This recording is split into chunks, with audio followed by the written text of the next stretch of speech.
It has found a missing Nazi submarine. Researchers released these renderings of a German U-boat found on the seafloor just north of the country's coast. The submarine is believed to have sunk on May 6, 1945. A routine scan in the North Sea just hit a 71-meter shadow at 180 feet.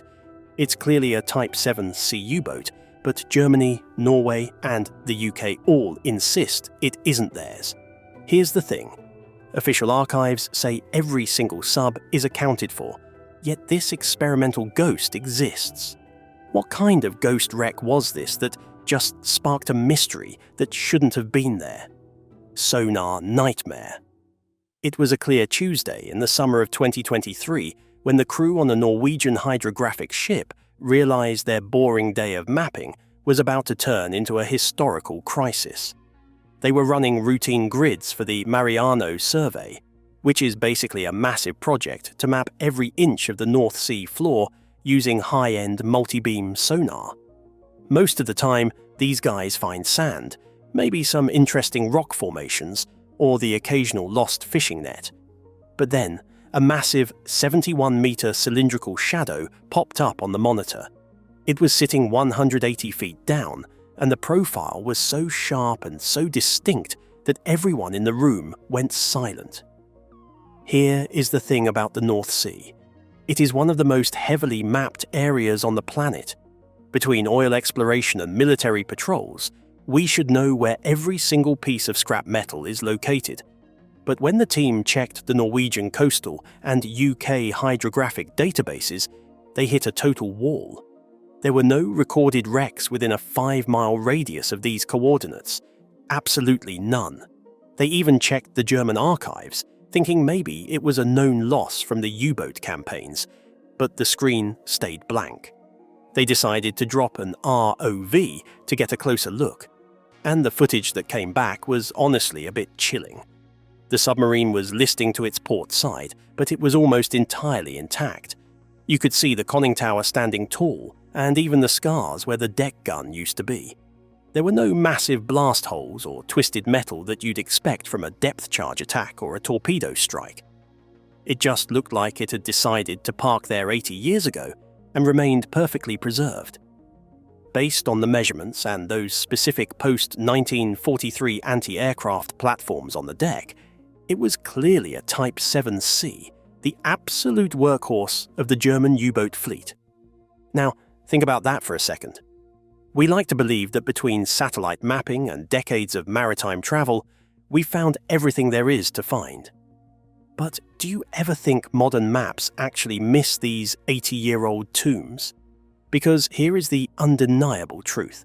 Our technology is incredibly advanced, yet we're still tripping over 700-ton steel coffins that somehow slipped through the cracks of bureaucracy. The data doesn't lie. Germany built over 560 of these Type VII C boats, and every single loss is supposedly accounted for in the archives. All 694 U-boat losses are on the books. But the sonar is showing a physical 71.5-meter hull that proves the archives have a massive, unexplained hole in them. And that leads to a much more terrifying question. What exactly is hiding inside a boat that officially doesn't exist? Wreck forensics. Once the ROV started scraping away decades of silt and marine growth, the mystery didn't get any clearer. It actually got a whole lot weirder. To understand what we are looking at, the team had to perform what is essentially a deep-sea autopsy.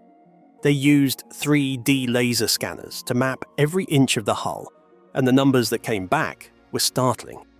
The boat is exactly 71.5 meters long with a 6.2-meter beam.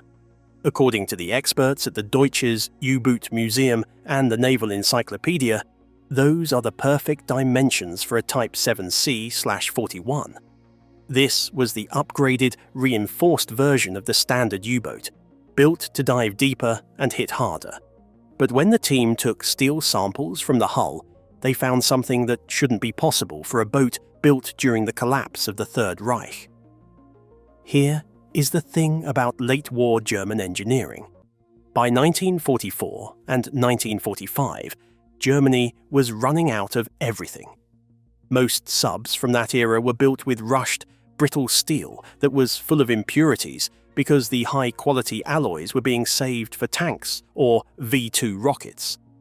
But the steel on this wreck, likely forged in the Kiel shipyards between 1943 and 1945, is incredibly pure.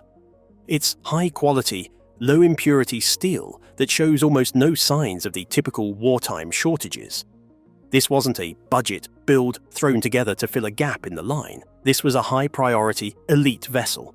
Now, look at the physical damage on the hull, because this is where the forensics get really confusing. The ROV footage shows clear implosion fractures along the pressure hull. Now, these types of cracks only happen when a submarine exceeds its maximum dive rating, which for a 7C/41 was about 300 meters. But as we already know, this wreck is sitting in just 55 meters of water. You don't get implosion fractures at that depth. It's physically impossible. This suggests the boat was actually crushed somewhere much deeper in the dark trenches of the North Atlantic and somehow ended up here. But wait, it gets even more suspicious. When a U-boat sinks, it usually leaves a massive environmental footprint. The heavy lead-acid batteries inside are notorious for leaking, creating a distinct chemical plume that lingers in the sediment for decades. But when the researchers scanned the battery compartments of this ghost sub, they found absolutely nothing. No batteries, no lead, no acid plume. They had been removed entirely, and it wasn't done by an explosion. It looks like they were yanked out deliberately, along with almost every piece of identifying insignia or numbering on the conning tower. It's a blank slate. Think about that for a second. Why would someone go through the trouble of stripping a sub of its batteries and its identity before letting it sink? Was this a standard salvage operation that went wrong? Or was it a calculated attempt to cover up a scuttle? Do you think the batteries were yanked for their lead value? Or was someone trying to hide where this boat had actually been? Because here is the undeniable truth. We have a boat made of elite German steel, but no matching U-boat exists in any record. It's a physical reality that the archives say is a lie. The pressure paradox. To really grasp why the experts were so unsettled by this wreck, you have to understand the physics of the deep ocean. Water is incredibly heavy, and for every 10 meters you descend, the weight of the world above you increases by another atmosphere of pressure. A Type VII C/41 like this one was a masterpiece of engineering, designed with a reinforced pressure hull that could theoretically withstand the crushing weight of 300 meters of salt water. That was the red line. If a captain pushed the boat any deeper, the steel would start to groan, the rivets would pop, and eventually the entire hull would collapse like a soda can under a boot. And that is exactly what the ROV cameras saw on the seabed. The 3D scans revealed spiderweb fractures and inward buckling along the midsection that only happens when the ocean wins the fight against the steel. Here is the thing that makes no sense. This wreck is sitting in just 55 meters of water. At that depth, the pressure is barely 6 times what you are breathing right now. It is a gentle environment for a submarine. There is absolutely no physical way for a hull to suffer deep-sea implosion damage on a shallow coastal shelf like this one. Think about that for a second. It means that this submarine didn't die where it is currently resting. It died somewhere else, likely miles away in the dark, vertical trenches of the North Atlantic. It was crushed by the abyss, but instead of staying down there in its proper grave, it somehow migrated. Now, you might think the ocean is static, but it's actually more like a giant, slow-moving conveyor belt. Scientists call it the dead ship drift. When a sub is scuttled or sunk, air pockets can remain trapped in the ballast tanks or the bow for months. This creates a state of neutral buoyancy where the wreck isn't quite floating, but it isn't fully anchored to the floor either. It becomes a ghost in the literal sense, caught in the deep underwater currents that sweep across the North Sea.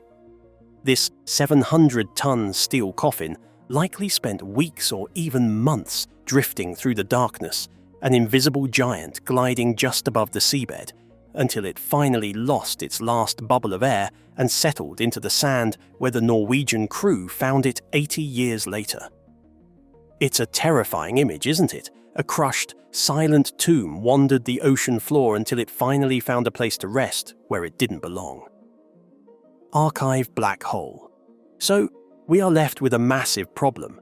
We have a physical submarine sitting in the mud, but when you look at the paper trail, the boat simply doesn't exist. This is where the story shifts from a cool discovery to an actual headache for the guys in the archives. You see, historians generally treat World War II naval records as the gold standard of documentation. They are usually bulletproof. Between digital databases like U-boat.net and the physical ADM 199 files in the British National Archives, we have a list that is supposed to be 100% complete. We aren't just guessing here. The records show that exactly 709 of these Type VII C boats were ever built.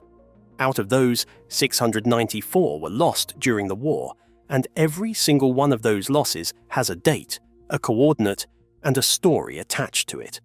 The rest were either scrapped or handed over to the Allies after the surrender. Now, here is the thing that really kept the experts up at night. For 80 years, we have operated on the belief that we knew exactly where every single one of these steel coffins ended up. The British were obsessive about tracking German movements across the North Sea, using everything from signal intercepts to early sonar nets. On the other side, the Germans were just as meticulous with their logs, even as the country was collapsing. It is supposed to be a closed loop. So, for a 71.5-meter hull to just pop up in a spot where no loss was ever recorded isn't just a minor mistake. It is a direct challenge to the idea that our history books are actually finished. The researchers even started looking into the darker corners of the war, thinking maybe this was some kind of deniable operation. Toward the end of 1945, there were plenty of rumors about secret cargo runs or experimental missions involving new snorkel tech that could keep a sub underwater for weeks. Maybe this was a mission so secret that the paperwork was burned. But even that doesn't really hold up when you look at how shipyards actually work. You can't just forge the specialized, low-impurity steel we found on this wreck without leaving a massive trail of requisition forms and labor logs. Someone, somewhere, had to know this boat was being built. We checked the Soviet records, the Allied capture lists, and even the post-war disposal logs for Operation Deadlight. But every time, the math came back the same. There are 0 unaccounted for Type VII Cs in the records before this discovery. It really makes you wonder, doesn't it? We live in a world where we think everything is mapped and documented, but how many black ops or experimental projects are still buried under the sand, completely erased from the official narrative? It is a pretty uncomfortable truth, but the paper trails of World War II clearly have ghost gaps that we are only just now starting to see. For a while, the experts were genuinely terrified that they had found something that shouldn't exist, a ship with no name and no country. But then, a researcher digging through a stack of dusty, mislabeled files from a completely different department found one single document that flipped the entire story on its head. U-3-1-3-5, unmasked. The breakthrough didn't come from a naval battle report or a heroic survivor's account. It came from something much more boring: fuel logs. In February 2024, a researcher named Klaus Hoffmann was digging through a stack of logistics records that most historians had ignored for decades because they weren't considered operational data. Hoffmann wasn't looking for missing ships. He was just trying to track how the German Navy managed its dwindling resources in the final months of the war. But as he scanned the ledgers, he found a recurring entry for a boat that shouldn't have been there. It was listed as U-3-135. Now, here is where it gets really interesting. When the team cross-referenced this number with the official U-boat command database, they found absolutely nothing. But when they looked into the trial and development folders, the ones usually reserved for experimental equipment, the whole story finally spilled out. U-3135 was commissioned in October 1944, right when the air war was making it suicidal for subs to surface. Because of that, this boat was designated as a high-priority testbed for a new, advanced snorkel system. This was the reason for that premium, high-purity steel we found earlier. If you are going to test experimental tech that could save the entire fleet, you don't build the hull with scrap metal. You use the best materials available, even if the rest of the country is starving for resources. But why was it missing from the maps for 80 years? The answer is a classic case of bureaucratic misfiling, because U-3135 was technically a testing vessel and not an active combat boat. It was never entered into the operational loss databases that the Allies used to build their post-war maps. It was a ghost in the machine, hidden in a testing file while everyone else was looking at combat logs.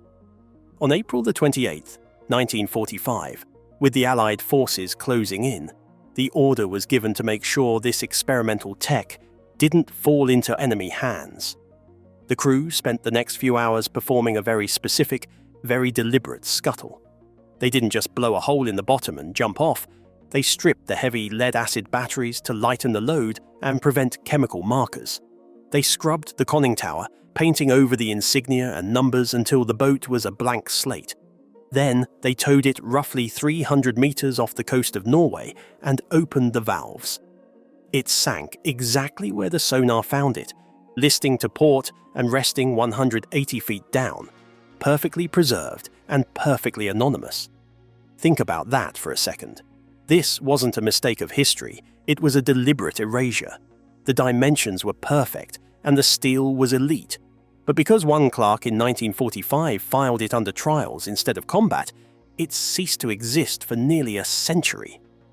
This snorkel secret sub was just one misfiled folder away from being forgotten forever. It makes you wonder what else is lurking in those dusty archives, just waiting for the right person to look at a fuel log. Do you think there are other experimental ghosts still out there that we've missed because of a filing error? Because the uncomfortable truth is that experiments hide much more easily than battles. The mystery of the North Sea shadow is finally solved, but it exposes a much bigger flaw in how we think we know our own history. What else is lurking in the files? The invisible arms race.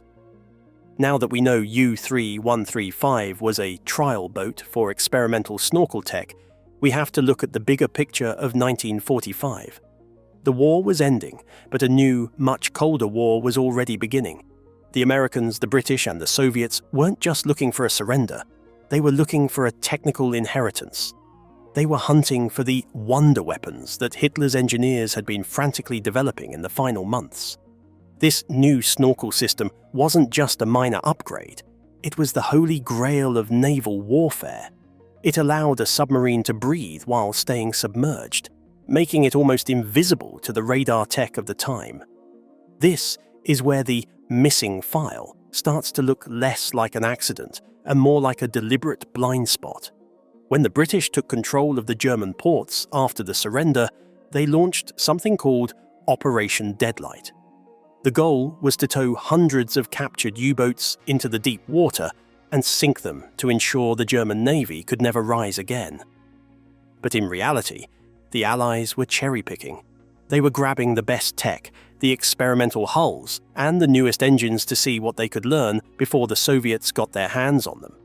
U-3135, with its high-purity steel and its advanced breathing apparatus, would have been the most valuable prize in the North Sea. If the British or the Norwegians had officially found it in 1945, they would have been legally required to share the technical data with their Soviet allies as part of the post-war agreements. But if the boat disappeared during a scuttle, or if the paperwork was filed under a boring logistics department instead of a military one, the tech stayed in Western hands. It is entirely possible that the erasure of U-3135 was a calculated move in the first opening gambits of the Cold War. By letting the boat sink anonymously and keeping the files in a different department, the Western powers could study the wreckage or the salvaged blueprints without ever having to admit the boat existed. We like to think of history as a series of events that are recorded and filed away for us to find, but the reality is often much more clinical. Sometimes a ship becomes a ghost not because it was lost, but because it was too valuable to be found by the wrong people. U3135 finally has a name, but it took 80 years to find because of a simple filing error. The elite stripped batteries prove that complete history still has massive holes. What other impossible wrecks are waiting for a sonar ping?